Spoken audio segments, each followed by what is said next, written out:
can you imagine what a world without prisons would look like?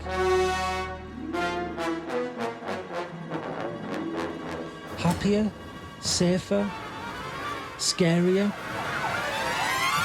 Or is it just impossible to imagine? Maybe that's because it feels as if prisons have just always been part of society, even though they haven't. The idea that prison can reform and rehabilitate is only around 200 years old. Or perhaps it's because we're told we need prisons to deter criminals, even though there's no consistent link between the prison population and levels of crime. Or is it because we think prisons keep us safe? For some offenders, their time in prison can be a period of reflection and growth, but others struggle and can become traumatised or more dangerous, and reoffending rates are high.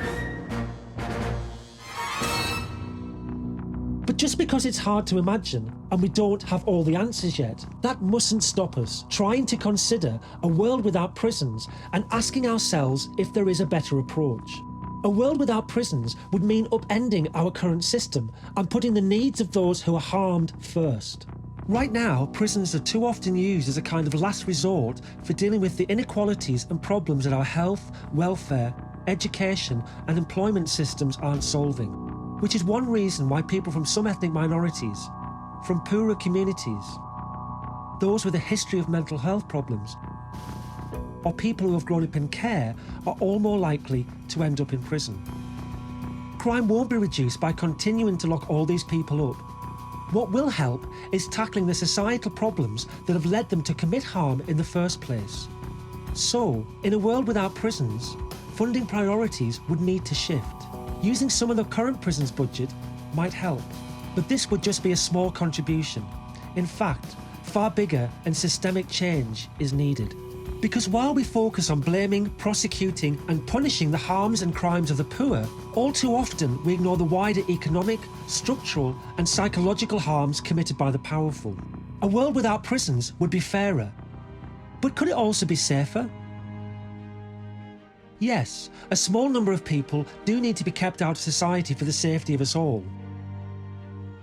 But although the idea of evil looms large in our culture, our prisons contain fewer dangerous people than we imagine. Nevertheless, any attempt to reduce danger and harm in society would need a new culture of safety and respect, ensuring those who may be harmed are properly protected, and preventing violence in the first place rather than allowing it to breed in prisons and return into communities. Properly funded interventions to safeguard vulnerable children from harm and refuges for victims of sexual or domestic violence would be essential. And how would victims feel in this world without prisons? Wouldn't they want, well, justice to be done? In fact, most victims don't cite revenge or punishment as their priority. What they care about most is protecting themselves and others from harm in the future.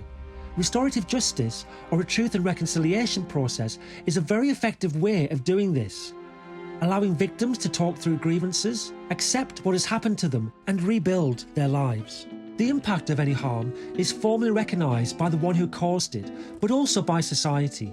This encourages communities to take responsibility for helping both victim and offender.